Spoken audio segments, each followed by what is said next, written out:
Good morning students, स्वागत है आपका आज की इस वीडियो में। पिछले वीडियो में हमने व्याकरण के पाठ 7 विशेषण शब्द रूप का अध्ययन किया था। वह अभ्यास के पहले 4 प्रश्नों का भी हल किया था। आज के इस वीडियो में हम अभ्यास के बाकी के प्रश्नों को हल करेंगे। तो आइए शुरू करते हैं। हमारा अगला प्रश्न है प्रश्न 5। निम्नलिखित वाक्यों में रिक्त स्थानों की पूर्ति कीजिए, अर्थात हमें रिक्त स्थानों को पूरा करना है। पहला रिक्त स्थान हमारा विशेषण शब्द डैश या डैश की विशेषता बताते हैं। तो विशेषण की परिभाषा हमने पढ़ी थी कि विशेषण शब्द संज्ञा या सर्वनाम की विशेषता को प्रकट करते हैं। तो फर्स्ट में आ जाएगा आपका संज्ञा यहाँ पर, ठीक है, यहाँ पर लिख देंगे हम संज्ञा, और दूसरे खाली स्थान में आपका आ जाएगा सर्वनाम, ठीक है। तो आपका हो जाएगा विशेषण शब्द संज्ञा या सर्वनाम की विशेषता बताते हैं, ठीक है। अगला आपका संख्यावाची शब्द डैश होते हैं। तो संख्यावाची शब्द क्या होते हैं? विशेषण होते हैं, ठीक है। जितने भी संख्यावाची शब्द हैं ये सारे विशेषण के रूप में प्रयोग किए जाते हैं। तो इसमें आपका आ जाएगा विशेषण, ठीक है। संख्यावाची शब्द विशेषण होते हैं। उसके बाद है मुख्यतः विशेषण डैश प्रकार के होते हैं। जो विशेषण शब्द होते हैं हमारे वो मुख्य रूप से कितने प्रकार के होते हैं? 4 प्रकार के होते हैं, ठीक है। तो इसमें आ जाएगा आपका 4। मुख्यतः विशेषण 4 प्रकार के होते हैं, ठीक है। अगला है शतम शब्द डैश में लिखा जाता है। तो शतम शब्द को जैसे हमने अध्ययन किया था कि 1 से 4 तक के जो संख्यावाचक शब्द हैं वो तीनों लिंगों में अलग अलग होते हैं। फिर उसके बाद 5 से लेकर के 19 तक के जो संख्यावाचक शब्द है वो नपुंसक लिंग होते हैं, और 20 से लेकर के 99 तक के जो शब्द है वो स्त्रीलिंग में लिखे जाते हैं, और 100 को हम नपुंसक लिंग में लिखते हैं। तो इसमें आपसे 100 को पूछा गया कि शतम शब्द डैश में लिखा जाता, तो इसमें क्या आ जाएगा आपका नपुंसक लिंग, ठीक है, नपुंसक लिंग, ठीक है। इसमें आ जाएगा आपका शतम शब्द नपुंसक लिंग में लिखा जाता है। उसके बाद है आपका 1 से 4 तक संख्यावाची शब्द डैश में लिखे जाते हैं। तो किस में लिखे जाते हैं? तीनों लिंगों में लिखे जाते हैं, ठीक है। इसमें आ जाएगा आपका तीनों लिंगों में, ठीक है। इसमें आ जाएगा आपका तीनों लिंगों में। 1 से 4 तक के संख्यावाची शब्द तीनों लिंगों में लिखे जाते हैं। इसमें आपका आ जाएगा तीनों लिंगों में। उसके बाद है आपका अगला प्रश्न,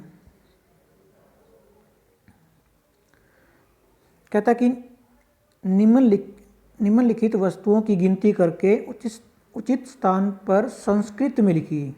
आपको जितनी वस्तुएं चित्र में दी गई हैं उनको आपको गिनती करनी है। जैसे फर्स्ट में आपकी 1 2 3 है, ठीक है।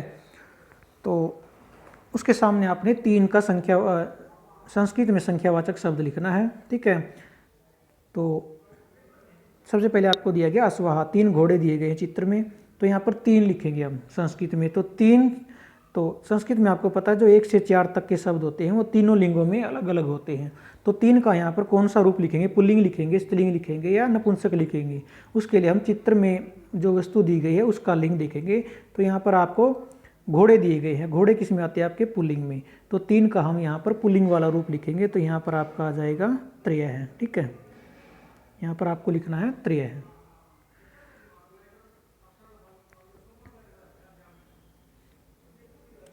उसके बाद है आपका फले 2 फल दिए गए आपको। तो फल किस में आता है? आपका नपुंसक लिंग में। तो 2 का यहाँ पर नपुंसक लिंग वाला रूप लिखेंगे द्वे, ठीक है। 2 का नपुंसक लिंग वाला रूप आ जाएगा द्वे।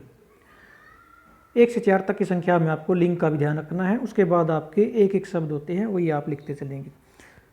उसके बाद आपका चंद्र है यानी चांद। चांद आपका पुल्लिंग में आता है। तो एक चांद है आपका। तो यहाँ पर 1 का हम पुल्लिंग वाला रूप लिख देंगे 1 है, ठीक है। 1 का पुल्लिंग वाला रूप लिखेंगे 1 है। उसके बाद आपका है पुष्पाणि, फूल। कितने फूल दिए गए? 1 2 3 4 5।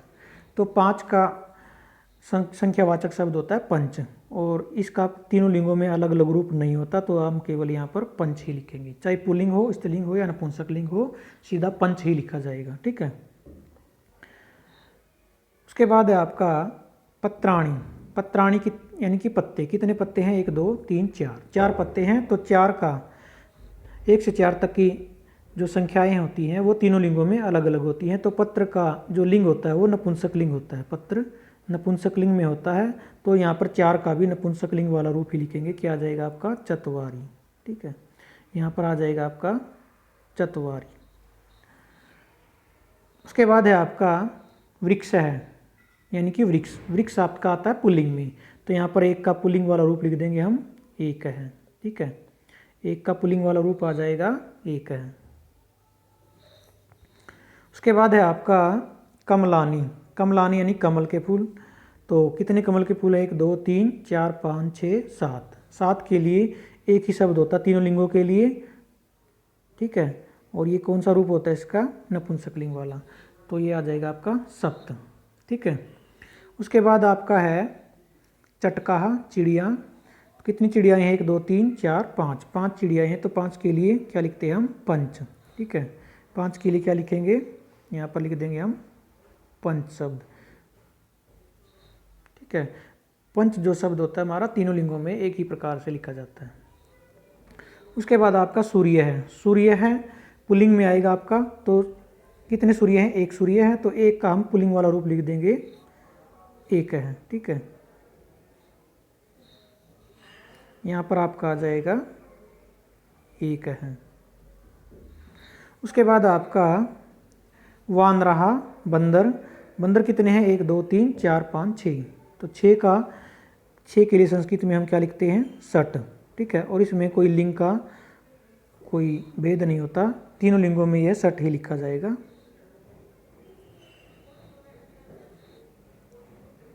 तो यहाँ पर आपका आ जाएगा सट। ठीक है।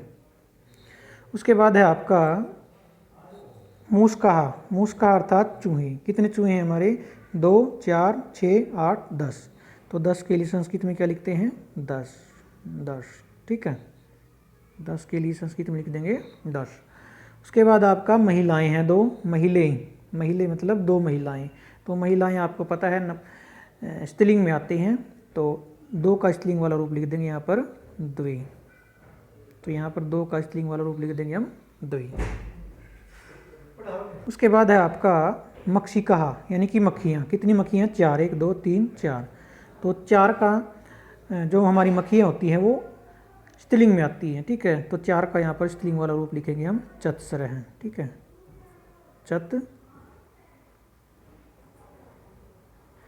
चत्सर है यहाँ पर लिख देंगे। ठीक है, तो इस प्रकार हमारा ये पहला प्रश्न था, सॉरी 5वां प्रश्न था। उसके बाद हमारा अगला प्रश्न है प्रश्न 7। कहता है कि निम्नलिखित का क्रम बताकर क्रमवाचक पूर्णी संख्या शब्दों में लिखिए। तो यहाँ पर आपको जो भी वस्तुएं दी गई हैं, या व्यक्ति या वस्तु पशु जो भी दिया गया है, उसका आपको क्रम बताना है कि वो कौन से क्रम पे है, यानी कि उसके आपको सीरियल नंबर बताना है। ये पहला, दूसरा, तीसरा, चौथा, 5वां, 6वां, 7वां, 8वां, 9वां, 10वां, 10 तक बताना है। 10 वस्तुएं दी गई प्रत्येक चित्र में, और उसके क्रम को आपको यहाँ पर लिखना है संस्कृत में। ठीक है, तो जैसे पहला है आपका, पहले चित्र में आपको जो सर्कल दिया गया वो किस पर दिया गया? सिंह यानी शेर पर। ठीक है, और शेर का कौन सा क्रम है यहाँ से देखेंगे तो पहला, दूसरा, तीसरा, चौथा, यानी कि चौथे नंबर पर है। तो चौथे के लिए संस्कृत में क्या लिखते हैं हम? चतुर्थ। ठीक है, फिर आपको देखना है कि चतुर्थ आपको पुल्लिंग वाला, क्योंकि जो आपके क्रमवाचक शब्द होते हैं वो भी तीनों लिंगों में अलग अलग होते हैं। ठीक है, तो कौन सा लिंग आपको लिखना है, उसके लिए आपको जिस पर सर्कल लगाया है उसका लिंग आपको देखना होगा। तो शेर किस में आता है? आपका पुल्लिंग में। तो चतुर्थ का आपको पुल्लिंग वाला रूप लिखना है। क्या लिखेंगे आप? चतुर्थ है। ठीक है, पुल्लिंग में क्या लिखा जाता है? चतुर्थ है। ठीक है, विसर्ग आ जाएंगे इसके साथ, तो यहाँ पर आप लिख देंगे चतुर्थ है। उसके बाद जैसे आपका है अगले में आपको क्या दिया? काक है। काक है यानी कि कौवा दिया गया है, और कौन से नंबर पे है? प्रथम है, द्वितीय, तृतीय, चतुर्थ है, पंचम है, षष्ठ है और सप्तम है, यानी कि 7वें नंबर पर है। तो कौवा किस में आता है? आपका पुल्लिंग में। तो पुल्लिंग के लिए 7वें के लिए क्या लिखते हैं हम? सप्तम है। ठीक है। यहाँ पर आपका क्या आ जाएगा, सप्तम है। सप्तम के साथ यहाँ पर विसर्गे भी लगेंगे आपके, क्योंकि पुल्लिंग में विसर्गे लगाई जाती है। ठीक है। उसके बाद आपका दिया गया आपको वानर है, बंदर। बंदर कौन से नंबर पर है, पहले दूसरे नंबर पर है। ठीक है। तो बंदर किस में आएगा, पुल्लिंग में, तो दो का यहाँ पर पुल्लिंग सॉरी दूसरे का पुल्लिंग वाला रूप क्या होता है, द्वितीय है। ठीक है। प्रथम द्वितीय, यहाँ पर विसर्गे आ जाएंगे इसके साथ, द्वितीय है। उसके बाद है आपका अगला अश्वय। अश्वय यानी कि घोड़ा। घोड़ा किस नंबर पर है, 8वें नंबर पर। तो यहाँ पर 8 का पुल्लिंग वाला, क्योंकि घोड़ा पुल्लिंग में आता है तो 8 का पुल्लिंग वाला रूप लिख देंगे हम, अष्टम है। ठीक है। यहाँ पर क्या आ जाएगा आपका, अष्टम है। ठीक है। उसके बाद है आपका बालक है। बालक है किस नंबर पर है, 10वें नंबर पर। तो 10 का बालक किस में आएगा, पुल्लिंग में, तो 10 का पुल्लिंग वाला रूप लिखेंगे 10 में है। ठीक है, 10 में है। ठीक है। उसके बाद आपका अगला मयूर है, मोर। तो मोर भी किस में आएगा, पुल्लिंग में, और कौन से नंबर पर है आपका, 1 2 3 4 5 6, छठे नंबर पर है। तो छठे का पुल्लिंग में क्या होता है, षष्ठ है। यहाँ पर क्या आ जाएगा आपका, षष्ठ है। ठीक है।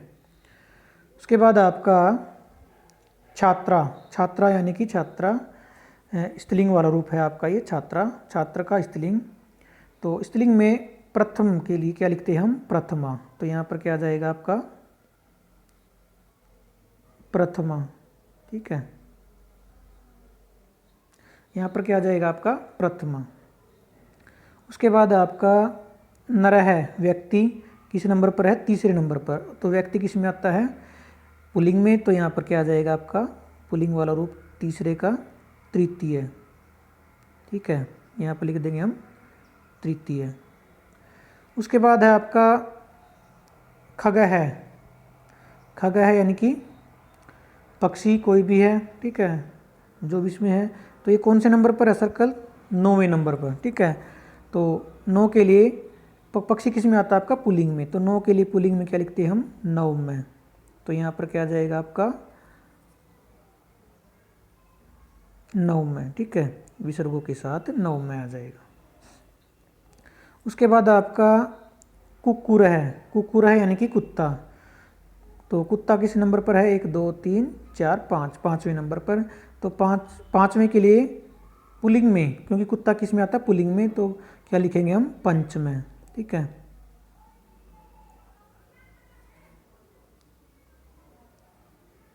क्या जाएगा आपका, पंच में। यहाँ पर हम लिख देंगे पंच में। ठीक है। तो ये प्रश्न आपका यहाँ पर कंप्लीट हो जाता है। अगला प्रश्न आपका निम्नलिखित गुणवाचक विशेषण शब्दों को निर्देशानुसार लिखिए।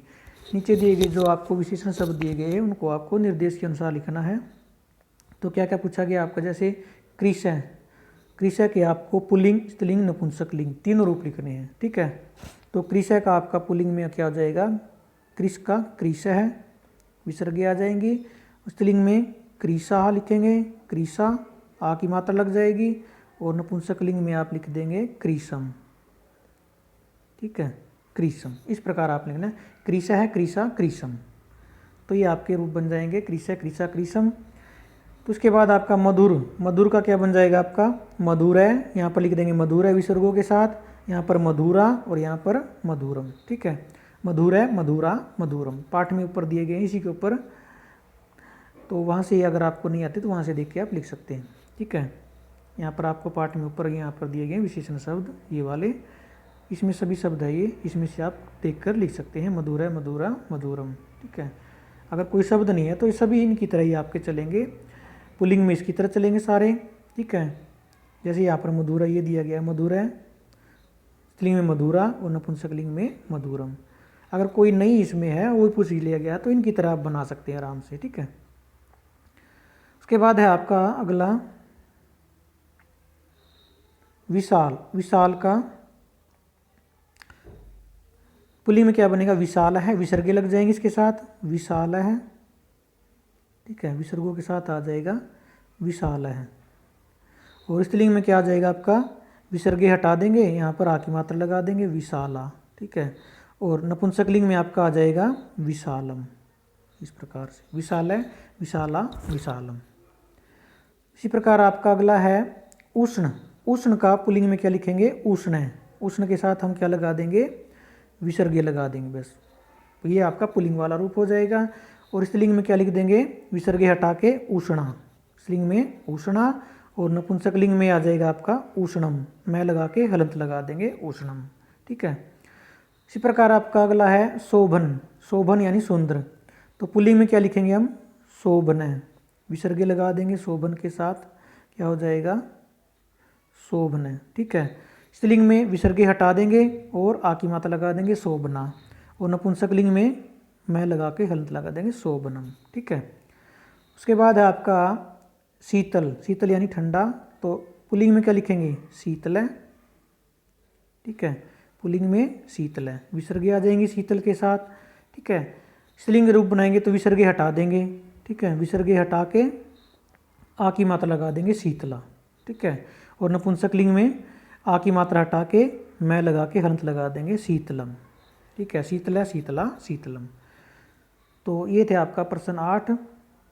उसके बाद है आपका अगला, नीचे दिए गए प्रश्नों के सही प्रश्नों में सही पर टिक का निशान लगाए। जो आपका सही उत्तर है उस पर आपको टिक का निशान लगाना। जैसे पहला प्रश्न आपका, संख्यावाचक शब्द कितने प्रकार के होते हैं। तो संख्यावाचक कितने प्रकार के होते हैं आपके, 2 प्रकार के होते हैं। तो इसका सही उत्तर क्या हो जाएगा, 2, फर्स्ट ऑप्शन। ठीक है। उसके बाद है आपका अगला, जिन शब्दों से वस्तुओं के क्रम का पता चलता है उन्हें हम क्या कहते हैं, क्रमवाचक। ठीक है। तो क्रमवाचक पर आपको निशान लगाना है। साथ में यहाँ पर खाली स्थान दिया गया, यहाँ पर आपको लिखना भी है क्रमवाचक। ठीक है। तीसरा आपका, शतम शब्द सदैव। जो शतम शब्द होता है 100, 100, वह सदैव डैश में लिखा जाता है। किस में लिखा जाता है, वो शतम शब्द नपुंसकलिंग में लिखा जाता है। ये आपका सही उत्तर हो जाएगा, ऑप्शन ए, नपुंसकलिंग। यहाँ पर आपको लिखना भी है नपुंसकलिंग। उसके बाद आपका एक पुल्लिंग का संस्कृत है, यानी कि एक का आपको पुल्लिंग वाला रूप बताना। तो एक में पुल्लिंग में एक के साथ विसर्गे लग जाती हैं। तो ये आपका लास्ट ऑप्शन सही हो जाएगा, एक है। ठीक है। और लास्ट प्रश्न आपका, संख्यावाची शब्द डैश होते हैं। तो संख्यावाची जितने भी शब्द होते हैं, संख्यावाची शब्द 1, 2, 3, 4, 5, 100, 10, 90 जितने भी होते हैं, ये सारे विशेषण के रूप में प्रयोग होते हैं। तो इसमें आपका सही उत्तर हो जाएगा विशेषण। विशेषण पर टिक मार्क लगाएंगे और यहाँ पर विशेषण शब्द आपने लिख देना। ठीक है। तो ये था आपका पाठ 7 का अभ्यास, जिसको आपने अच्छे से हल कर लिया है। तो इन सभी प्रश्नों को आपने अपनी बुक में फिल कर लेना है, साथ में इनको याद कर लेना है। ठीक है। नेक्स्ट चैप्टर का अध्ययन हम नेक्स्ट वीडियो में शुरू करेंगे। आज के लिए सिर्फ इतना ही। धन्यवाद।